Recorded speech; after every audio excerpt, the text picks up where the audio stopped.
अस्सलामुअलैकुम नाज़रीन, दुनिया न्यूज़ पर आप देख रहे हैं प्रोग्राम नुक्ते नज़र। मैं हूं आपका मेज़बान मोहम्मद अजमल जामी। मेरे साथ तशरीफ़ रखते हैं मुजीबुर रहमान शामी साहब भी। आज के प्रोग्राम में बात होगी बल्दियाती इंतखाब के दूसरे मरहले की, जो पंजाब के 12 और सिंध के 14 अजला में हो रहा है, और पोलिंग का वक्त ख़त्म, वोटों की गिनती जो है वो जारी है इस वक्त, और नताइज की आमद का सिलसिला भी शुरू हो चुका है। तफसील से बात करेंगे आज अमन व अमान कैसा रहा सेकंड फेज़ में, इलेक्शन कमीशन का किरदार कैसा रहा, अपोजिशन जमातों के तहफ़्फ़ुज़ात क्या थे, मुस्तक़बिल पर क्या असरात होंगे इस सेकंड फेज़ के, ख़वातीन की पार्टिसिपेशन कैसी रही, और बिलखुसूस सिंध में जो शामी साहब बदीन की दिलचस्प सूरत हाल अभी सामने आ रही है। पंजाब के तो हम जिक्र करेंगे ही और फैक्ट एंड फिगर की बात भी करेंगे, लेकिन ताज़ा खबर यह है कि बदीन में जो जुल्फ़िकार मिर्ज़ा और डॉक्टर फहमीदा मिर्ज़ा साहबा का ग्रुप है वो लीड कर रहा है पीपल्स पार्टी के अगेंस्ट। हाँ, ये तो फिर उनके तो मिर्ज़ा साहब जो हैं वो तो उनका डंका तो फिर बच गया जी, क्योंकि मिर्ज़ा साहब का चैलेंज ये था कि वो यहाँ से इलेक्शन जीतेंगे जी जी। और पीपल्स पार्टी ने पूरा जोर लगा रखा था। खुद बिलावल भी गए वहाँ बदीन में गए और उन्होंने बड़ी तुंदो तेज तकरीर भी की, मगर कोई कसर उठा नहीं रखी जुल्फ़िकार मिर्ज़ा साहब ने भी। जी हाँ, जी हाँ। उन्होंने भी हर वो तीर जो वो जरदारी साहब के खिलाफ इस्तेमाल कर सकते हैं किया। और अब तो डॉक्टर फहमीदा भी मैदान में थी। डॉक्टर फहमीदा मैदान में आ गई हैं, उनके बेटे जो साहबजादे हैं जी, साहबजादे वो भी जाहिर है कि वालिद के साथ हैं।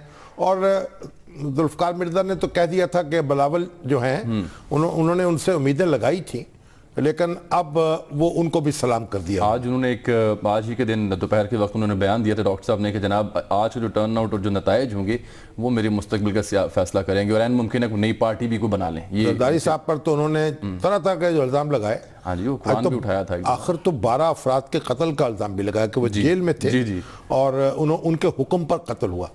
और एक प्रोग्राम जब उनसे पूछा गया कि आप उस वक्त क्यों नहीं बोले, उनका उस वक्त वो हमारे दोस्त थे, हम नहीं बोले। तो बदीन में जो ये दिलचस्प नताइज सामने आ रहे हैं, अब वो जानने के लिए हम बात करते हैं दुनिया न्यूज़ के नुमाइंदे मुनव्वर आलम से। अस्सलाम वालेकुम मुनव्वर। वालेकुम सलाम जामी, कैसे हैं आप? मुनव्वर सुन पा रहे हैं आप हमें? अच्छा मुनव्वर, आपसे हम बात करते हैं लेकिन यहाँ प्रोग्राम में एक छोटी सी ब्रेक लेंगे। छोटी सी ब्रेक के बाद वापस आते हैं और बदीन के दिलचस्प नताइज आप तक पहुंचाएंगे। हमारे साथ रहिएगा नाज़रीन।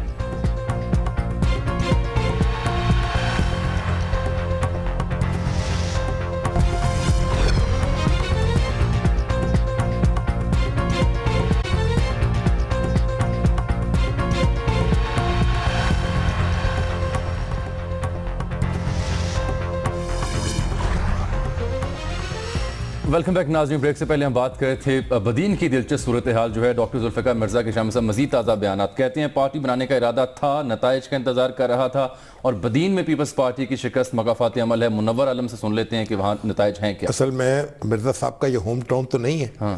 ये तो 90 की दहाई में यहाँ आए थे इब्तदा में जी। यहाँ शुगर मिल लगाई, फिर ज़मीनें खरीदी यहाँ और अड्डा जमा लिया। हाँ। तो पीपल्स पार्टी के लीडर का बयान मैं पढ़ रहा था, उसने कहा ये यूनाइटेड होटल के कमरा नंबर 102 में ठहरे हुए थे। अच्छा। और पीपल्स पार्टी ने इनको कहां से कहां पहुंचा दिया। तो यहाँ तो बिल्कुल अजनबी थे, लेकिन अब बदीन उनका गढ़ बन चुका है। और अभी तो उनका जो बेटा है बदीन में पीपल्स पार्टी को कहां से कहां पहुंचा दिया। उनका एक बेटा हसनैन जो है, हसनैन भी है, वो उनकी जगह सूबाई असम्बली का रुकन मुंतखब हुआ था। अब उनका बेटा हसाम जो 23 साल का है और लंदन से BBA करके वापस आया है, वो अब कैंडिडेट है यहाँ। ठीक है।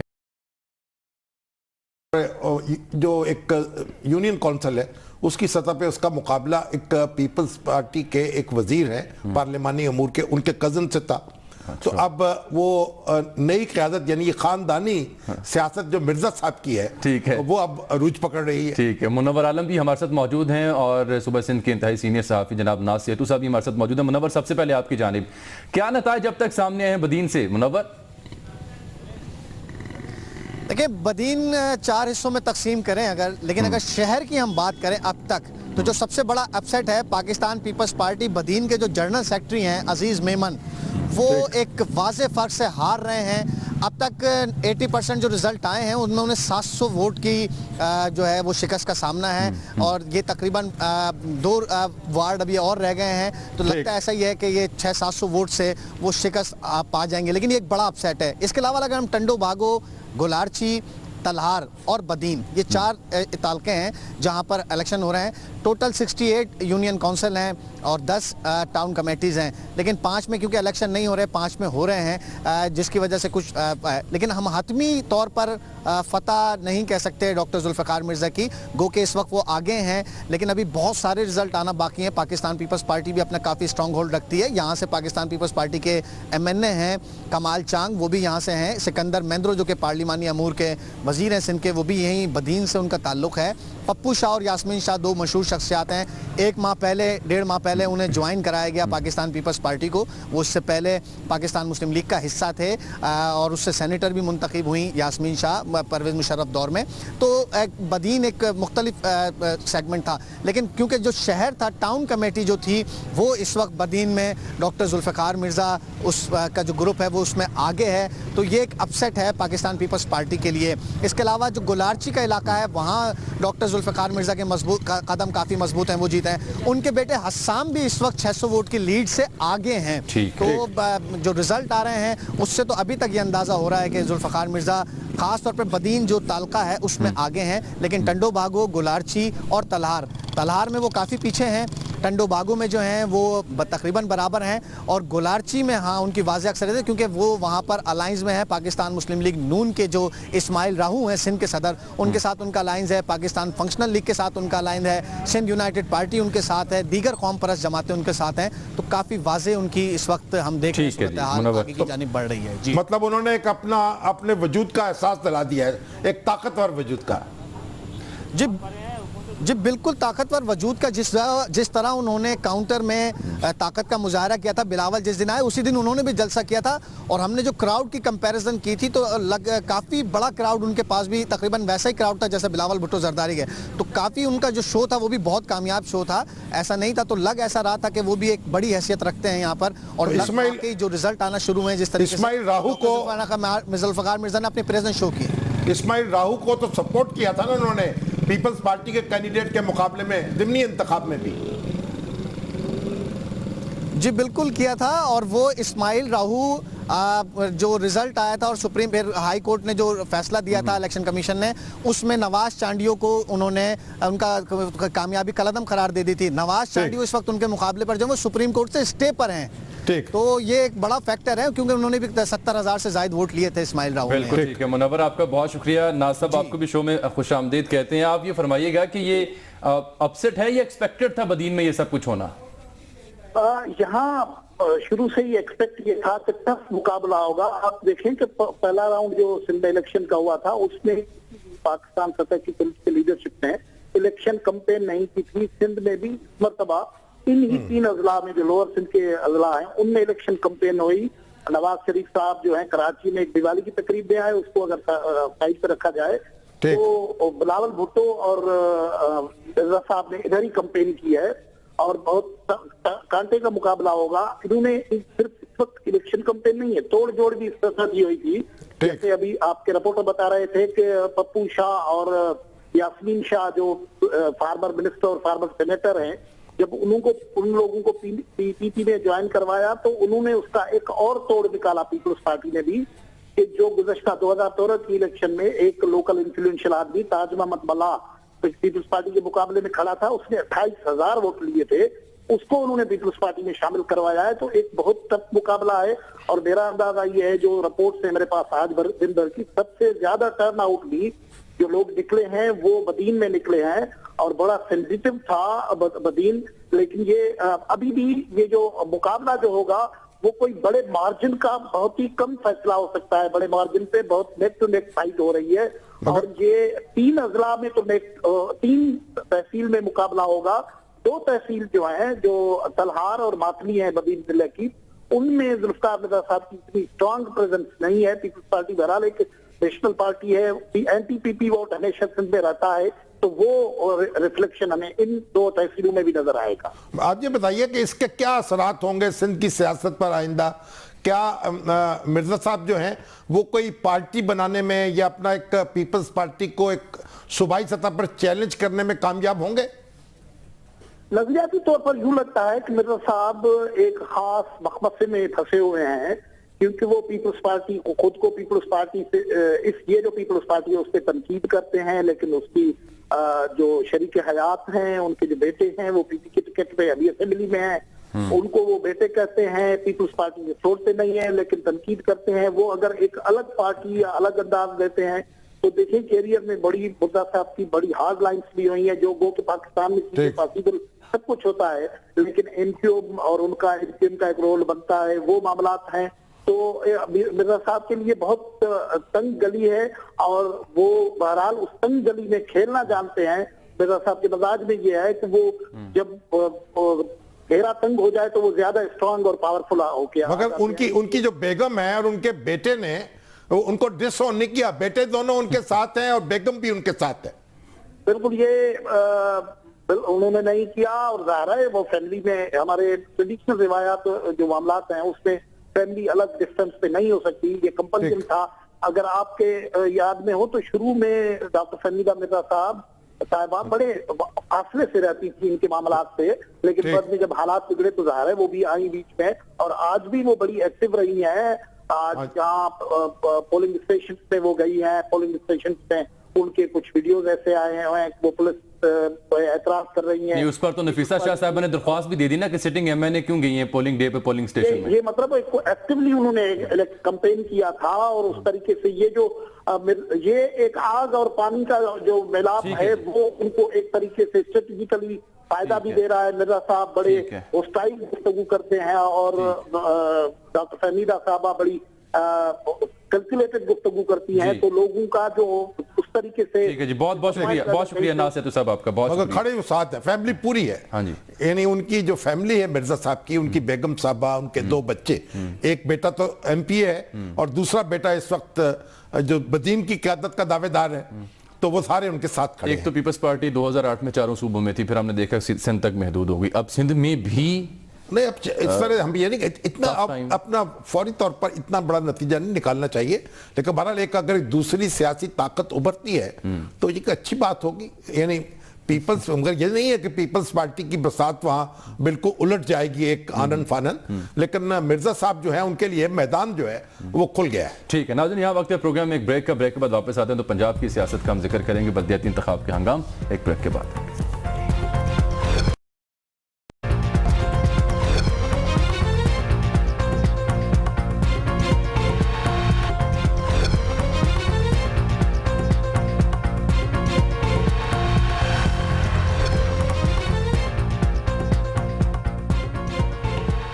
वेलकम बैक नाज़रीन। पंजाब में बल्दियाती इंतखाब का दूसरा फेज़ हुआ, उसका भी हम जिक्र करेंगे, लेकिन उससे पहले शाम साहब कुछ फैक्ट एंड फिगर्स आ रहे हैं अमन ओमान के हवाले से। राना साहब ने भी आज गुफ्तगू की हमारे साथ और ये हसन रजा साहब भी कुछ कह रहे हैं जी। कौन राना साहब? राना सनाउल्लाह साहब। ठीक। हसन रजा साहब फरमा रहे हैं जनाब पंजाब पुलिस की जानिब से अमन ओमान की ताज़ा सूरत हाल जो है 9 जो मुर्तकिब अफराद हैं उनके खिलाफ मुकदमा दर्ज हुए हैं। 6 अफराद के खिलाफ पुलिस के मुर्तकिब जो ज़ाब्ते अखलाक की खिलाफ वर्जी के मुर्तकिब हैं। पंजाब में गैर कानूनी इक़दाम में मुलव्वस 6 अफराद के खिलाफ पुलिस की मुद्दत में मुकदमा दर्ज हुआ। और लाहौर से खबर देने के ज़ाब्ते अखलाक खिलाफ वर्जियाँ करने वाले मुस्लिम लीग नून के 25 PTI के 9 आज़ाद 19 अफराद को हिरासत में लिया गया है। मुख्तलिफ वाक़यात में शाम साहब 35 अफराद हैं जो ज़ख्मी हुए हैं, और जो राना सनाउल्लाह साहब फैक्ट एंड फिगर देते उसके मुताबिक 0.05% बेज़ाब्तियाँ और बदअमनी की रिपोर्ट्स मौसूल हुई हैं। मजमूई तौर पर 11,435 पोलिंग स्टेशन में, जहाँ 27,455 कैंडिडेट में। तो पंजाब की सूरत हाल है, पंजाब की सूरत। और सिंध में क्या सूरत? सिंध की दोबारा हम मुनव्वर से जान लेंगे। ठीक है। असल बात यह है कि देखें जो वाक़यात होते हैं ना, जब कोई यानी झगड़ा होता है या कोई हंगामा होता है या कोई ऐसी कार्रवाई होती है, तो वो खबरें हमारे यहाँ इस तरह आती हैं कि मालूम होता है कि हर तरफ आग लग गई, तो वो एक तनासब दुरुस्त नहीं रहता है। ठीक है। यानी बहसियत मजमूई जो तस्वीर है वो देखनी चाहिए, और उसमें देखना चाहिए कितने फीसद ये हंगामा जो है हुआ है, और उससे फिर हालात को समझने में मदद मिलती है। और इलेक्शन कमीशन और दूसरा जो अमला है उनकी भी उस तरह की हौसला शिकनी नहीं होती जो हम मुसलसल करते रहते। ठीक है। और इलेक्शन कमीशन का आपने जिक्र किया, उसके किरदार पर आज तहरीक इंसाफ बदस्तूर वो नाला थी, लेकिन तहरीक इंसाफ के जितनी भी रहनुमाओं से हमारी बात हुई वो अमन व अमान की सूरत हाल से एटलीस्ट सेटिस्फाइड थे। असल बात यह है ना कि इलेक्शन कमीशन जो है ये एक बड़ी लंबी बहुत बड़ी एक्सरसाइज होती है और मेरे ख्याल को तकरीबन 1.25 करोड़ के करीब वोटर होंगे पंजाब में। जी हाँ, ये और इसी तरह सिंध में कितने 1,46,00,000 हैं जी पंजाब में, और सिंध में 71,69,000। तो इतने बड़ी जो पैमाने पर जो इंतखाब हो रहा हो और वहाँ यानी बिल्कुल तवक्को रखनी के मशीन जो है चलाई जाएगी और मामला ठीक हो जाएगा, कैसे हो सकता है? और जी अमला जो इलेक्शन कमीशन का था दोनों सूबों में वो 1.5 लाख के करीब था। तहरीक इंसाफ का जो अपना इलेक्शन है वो आप देखिए उसके अंदर क्या सूरत हाल पैदा हुई और फिर उसके अपने ट्रिब्यूनल ने उसको कलअदम करार दे दिया और अपनी ही पार्टी के लोगों के खिलाफ जो बड़े बड़े लीडर हैं कहा कि इनको पार्टी से निकाल दिया जाए। हाँ जी। तो ये यानी इलेक्शन की जो एक्सरसाइज है वो कोई आसान नहीं है। इसमें कुछ नावाकफियत भी होती है, अमले की तरबियत नहीं हुई होती, कुछ वसअत ज्यादा होती और फिर इलेक्शन कमीशन स्टाफ तो बहुत महदूद होता है जी। हर जिले में 5 से 6 अफराद ही होते हैं। 6 अफराद होंगे और मैंने देखा वहां भी सेक्रेटेरिएट सेंट्रल है जी। उसमें भी एक सेक्रेटरी है, फिर एडिशनल सेक्रेटरी है, डायरेक्टर जनरल है, कुछ और डायरेक्टर्स हैं। तो महदूद अमला होता है कि जो इलेक्शन का जो अमला जो काम कर रहा होता है। हाँ जी। जो इलेक्शन में 1 लाख से ज्यादा अफराद काम कर रहे होंगे एक सूबे में और दूसरे सूबे में भी। ये दोनों की तादाद बता रहा हूँ, 1.5 लाख। 1.5 लाख। तो 1.5 लाख अफराद जो है ना, अब वो उसके अपने अफराद नहीं होते, मुख्तलिफ महकमों से उनको उधार दिया जाता है, तालीम से, सेहत से, इंतजामिया से। अब ये उनके सामने बराह रास्त जवाबदेह तो होते हैं उस हद तक, लेकिन उनके खिलाफ इंजबाती कार्रवाई का इख्तियार भी बराह रास्त नहीं होता इलेक्शन कमीशन को। यानी ये एक मुतालबा मुसलसल इलेक्शन कमीशन की तरफ से होता रहा और या सिविल सोसाइटी की तरफ से भी। जब कोई इलेक्शन कमीशन को शिकायत पैदा होती है किसी अमले के रुकन के बारे में जी, तो वो उस महकमे को लिखता है जिसका वो कारिंदा होता है, ठीक है, उसके पेरेंट ऑर्गेनाइजेशन, और वो ऑर्गेनाइजेशन जो है उसके खिलाफ कार्रवाई करती है। बिल्कुल। तो जरूरत इस बात की है कि इलेक्शन कमीशन को बराह रास्त फौरी तौर पर उसके खिलाफ इंजबाती कार्रवाई का इख्तियार दिया जाए, जैसे भारत में होता है, जैसे भारत में होता है, ताकि जो अमला जब ये इलेक्शन की ड्यूटी दे रहा है तो उसको अच्छी तरह मालूम हो कि अब वो इलेक्शन कमीशन के मातहत है, उसको जवाबदेह है और उसका स्याह सफेद जो है उनके पास है, किसी और के पास नहीं है। तभी वो इंतजामिया के दबाव से आजाद होकर काम कर सकते, खुद मुख्तार होगा। फिर अब तो आप देखें ना कि मतलब जो स्कूल टीचर्स हैं या दूसरे मामूली अहलकार हैं, महकमा सेहत के लोग हैं, अब उनको खतरा हर वक्त रहता है, बाद में कोई ट्रांसफर हो जाएगी, कोई में गड़बड़ हो जाएगी, ये बड़ा इंपॉर्टेंट, और उनको धमकाया जाता है। और खासतौर पर जो बच्चियां होती हैं, जो ख्वातीन होती हैं, उनकी तो बहुत मुश्किल होती है। अगर एक जो टीचर है ना, लेडी टीचर, उसकी आप 50 किलोमीटर दूर भी ट्रांसफर कर दें तो उसके लिए लेने के देने पड़ जाते हैं, बहुत बड़ा प्रॉब्लम। तो ये सारी सूरत जो है इसमें इंप्रूवमेंट की जरूरत है। जब ये होगी तभी हम इलेक्शन कमीशन को कह सकेंगे। अभी उधार के आदमी होते हैं उसके पास और सारा दबाव हमारा पार्टीज को चाहिए कि इलेक्शन कमीशन की मुआवनत करे और ताकि उसको स्ट्रेंथन करे और ताकि वो एक पूरी दिलजमी के साथ यकसुई के साथ अपना काम कर सके। ठीक है, सलमान गनी साहब ने हमें ज्वाइन किया, सीनियर तज्जियाकार हैं, आज इलेक्शन ट्रांसमिशन में हमारे साथ हैं। अस्सलाम वालेकुम सलमान गनी साहब। जी वालेकुम अस्सलाम। सलमान साहब ये बताइए कि आप पंजाब में सूरत हाल कैसी रही, यहाँ कोई अपसेट हुआ है बड़ा? देखिए शामी साहब, पंजाब में बल्दियाती इंतखाबात के दूसरे मरले में भी दूसरी पोजीशन का इलेक्शन था कि जिस तरह पहले मरले के अंदर एक्सपेक्ट किया जा रहा था कि शायद तहरीक इंसाफ दूसरी पोजीशन लेगी, वहां पर इंडिपेंडेंट्स बड़ी तादाद में आए। और पंजाब के अंदर जिस तरह आप बदीन का जिक्र कर रहे थे, मेरा ख्याल है सिर्फ मियां वाली एक ऐसा डिस्ट्रिक्ट है जिसमें कोई अपसेट हो सकता है। और इमरान खान साहब ने और उनकी पार्टी ने पहले मरले के अंदर जो मायूस कुन रिजल्ट्स आए, उसके बाद तो ये की जा रही थी कि वो अपने लोगों को हौसला देने के लिए कोई बाकायदा कैंपेन करेंगे, लेकिन ऐसी बात सामने नहीं आई। और इमरान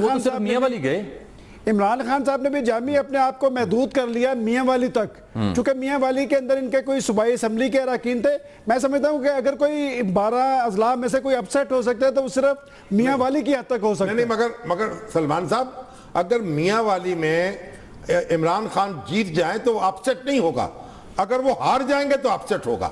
जी बिल्कुल शामी साहब, बिल्कुल आप दुरुस्त कह रहे हैं कि, लेकिन ये देखें ना कि एक नेशनल लेवल का लीडर और उनकी पार्टी इलेक्शन लड़ रही है, 12 अजला में इलेक्शन हो रहा है, लेकिन उन्होंने अपने आबाई जिले को तरजीह दी और 2 दिन तक वो वहां पर रहे। लेकिन शामी साहब, आप जब इंतखाबी अमल के हवाले से बात कर रहे थे तो 1-2 चीजें जो थी वो मैं जरूर इसमें, एक तो ये कि पहले पख्तूनख्वा में या इलाका गैर से ये शिकायत आती थी कि वहां पर खवातीन को वोट डालने से रोका गया। पहली दफा पंजाब में एक खानेवाल के अंदर और मियांवाली के अंदर ऐसे पोलिंग स्टेशन थे जहां पर खवातीन ने वोट नहीं डाला। सलमान साहब, ये कबीर वाला और पाई खेल की एक नई चीज है, मगर ये इसका तो बड़ी सख्ती से नोटिस लेना चाहिए था इलेक्शन कमीशन को और फौरी कार्रवाई इसके खिलाफ होनी चाहिए।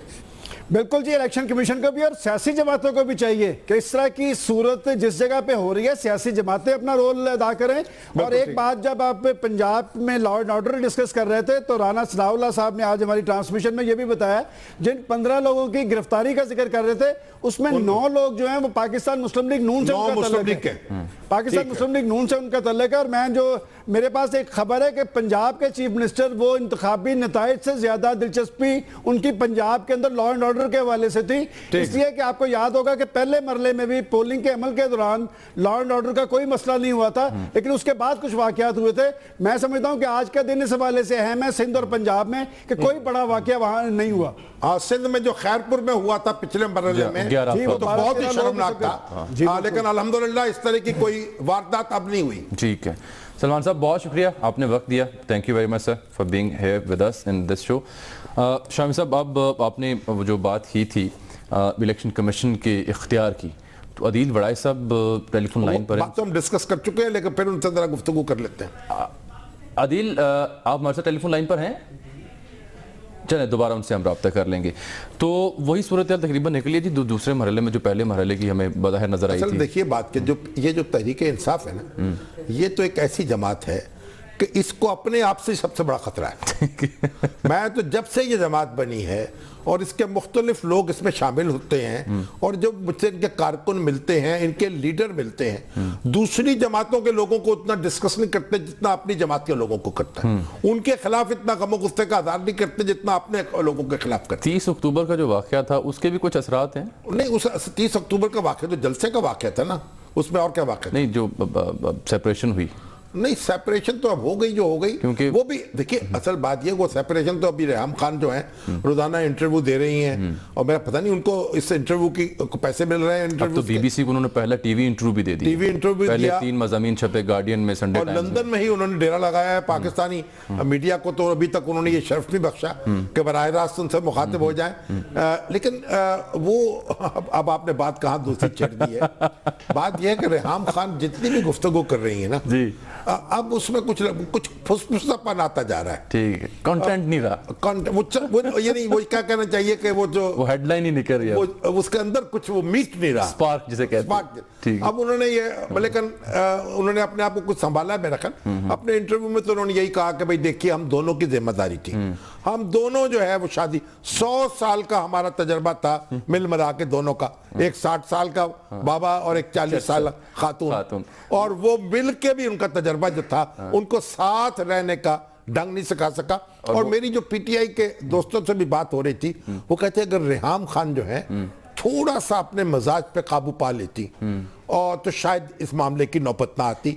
वो भी तुर्की बतुर्की थी, क्योंकि वो भी समझती थी कि मैं भी खान हूँ। वो भी तो खान है। वो कहती हैं अब कि ताज़ा इंटरव्यू में जो 1-2 जुमले सामने, इमरान से कभी हक महर नहीं लिया, और एक बड़ा हम जुमला उनका, पाकिस्तान में तलाक के बाद खातून को आसान हदफ समझा जाता है और कौमी भाभी होने के नाते लगा यूं जैसे पूरा पाकिस्तान ससुराल है।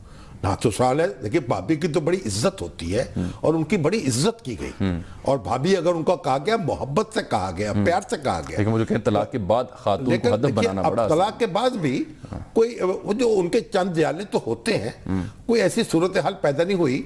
लेकिन ये उन्होंने एक, अब उनको खुद लग रहा है उनकी तहरीर से कि कुछ अपनी गलती भी थी, कुछ शहर के लोग भी जालिम सन, सानू मरंदा चौक भी थी, तो अगर थोड़ा सा संभाल लेती है अपने आप को, खामोश रहती तो बेहतर होता। खामोश रहती तो बेहतर होता। नहीं, अपने आप को संभाल लेती कि नौबत ही ना आती। अच्छा, वो कहते हैं ताली दोनों हाथों से बजती है, अगर एक हाथ इनकार कर दे आप ताली नहीं बजा सकते। बिल्कुल ठीक है। तो बहरहाल अब जो भी है मामला, खान साहब जो है अपनी ठीक है। जगह खुश रहे, वो अपनी जगह खुश रहे। लेकिन आपको एक बात बताऊं, हक महर जो है ना, उसके बारे में लोग बड़े कंफ्यूजन का शिकार होते हैं। ठीक है।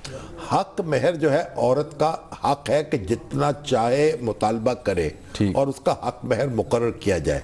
रकम जो है, अब वो 10 लाख हो, वो 20 लाख हो, 50 लाख हो, 10 करोड़ हो, खामद की हैसियत के मुताबिक और खातून की हैसियत के मुताबिक वो हक महर मुकर्रर होना चाहिए। ठीक है। हजरत उमर ने एक बार ये इरादा किया ठीक। कि वो इसकी एक हद मुकर्रर कर देंगे, हक महर की। हक महर की। फिर? तो एक औरत खड़ी हुई और कहा कि तुम्हें ये हक किसने दिया है? ये तो जो अल्लाह ने हमें ये इजाजत दी है कि हक महर के मामले, तो तुम कैसे मुकर्रर कर सकते सही। हो, हद कैसे लगा सकते हो? तो हज़रत उमर ने कहा, ओहो, एक औरत भी उमर से ज्यादा कुरान जानती है, वाह। और अपना हुक्म वापस लिया। ठीक है, यहाँ नाज़रीन प्रोग्राम में वक्त है एक ब्रेक का। ब्रेक के बाद वापस आते हैं तो बात करेंगे आर्मी चीफ के दौरे अमेरिका की। एक ब्रेक के बाद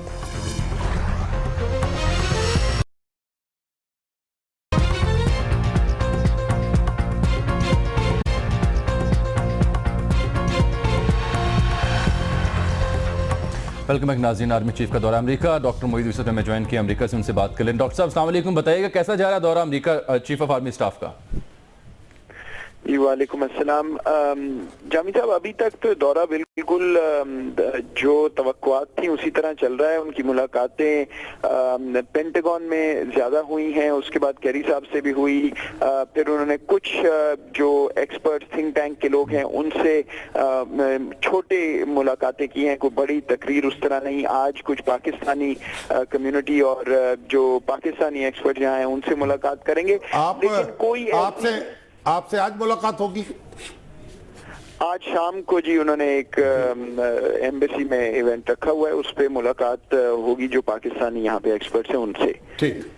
तो क्या इसके असरात देख रहे हैं और क्या रद्द अमल है यहाँ? शामी साहब, कुछ खामोशी है, कोई ऐसी हैरानकुन बात नहीं निकली इस दौरे से। अफगानिस्तान पे बात हुई है, मेरे नजदीक अफगानिस्तान पे मुस्बत बात हुई है, और शायद कोई ना कोई ऐसी अरेंजमेंट सामने आएगी अगले कुछ रोज में जिससे तालिबान को वापस मेज पर लाने की कोशिश की जाएगी बातचीत के सिलसिले को आगे बढ़ाने के लिए। और उसमें मेरे नजदीक पाकिस्तान और अमेरिका दोनों अपना किरदार दोबारा से अदा करेंगे। उसके अलावा कश्मीर पे, हिंदुस्तान पे राहिल शरीफ साहब ने कैरी साहब की मुलाकात में ये बात उठाई है, लेकिन वो सिर्फ बात करने की हद तक ही हुई है मेरे नजदीक। और जौहरी हथियार जो न्यूक्लियर डील की, आपको याद होगा वजीर आजम साहब के दौरे में बड़ी बात हुई थी, उस पर कोई खातिर खा ना तो पेशरफ्त हुई है ना ही तवक्को थी। अच्छा, इसका मतलब ये हुआ कि ये एक मामूल का सलाह मशवरा था और इसे उसी हवाले से देखना चाहिए। जी, और ये आपको याद होगा आपके प्रोग्राम में पहले भी बात हुई थी कि ये दौरा भी एक मामूल का दौरा था जो कि वजीर आजम साहब के दौरे से बिल्कुल लिंक नहीं था। सिर्फ अफगानिस्तान पे मुझे लगता है कि आपको कोई ना कोई पेशरफ्त, बड़ी पेशरफ्त नजर आएगी अगले कुछ रोज में। तो अमेरिका और पाकिस्तान के जो ताल्लुकात हैं, आप उनको कैसे देखते हैं कि उसमें गर्मजोशी कुछ पैदा हुई है या कुछ थोड़ा फासला जो है बरकरार है? शामी साहब, ये ताल्लुक जो है ये आप मेरे से बेहतर जानते हैं, पिछले 50 साल से ऐसे ही चल रहा है और ऐसे ही चलेगा। मामला बड़ा सादा सा है, और कुछ चीजों पे एक दूसरे की जो मफादात हैं वो मिलते नहीं आके। हिंदुस्तान पे, अफगानिस्तान पे भी किसी हद तक, जौहरी हथियारों पे जो बड़ी चीजें हैं, तो इसलिए ये मामला दौरा कोलिशन सपोर्ट फंड जो है वो रिलीज हो जाएगा। हाँ, देखिए, कोलिशन सपोर्ट फंड इस दफा तो शायद हो जाएगा, आगे चल के उसको कोई ना कोई और तरीका निकलेगा। लेकिन ये बात मैं आपको वसूख से कह सकता हूं, में ऐसी कोई सोच नहीं है कि पाकिस्तान की इमदाद बंद करके ताल्लुक खत्म किया जाए और वो 90 की दिहाई की तरफ जाया जाए, ऐसा कोई मुझे नजर नहीं आता। डॉक्टर साहब, खिलाने की माजरत, प्रोग्राम का वक्त खत्म हो चुका है, आपसे इंशाल्लाह दोबारा नशिस्त होगी। बहुत शुक्रिया आपका शामिल साहब, वक्त खत्म, इजाजत लेने का वक्त है। अगले हफ्ते नाज़रीन आपसे मुलाकात, तब तक के लिए अल्लाह हाफ़िज़।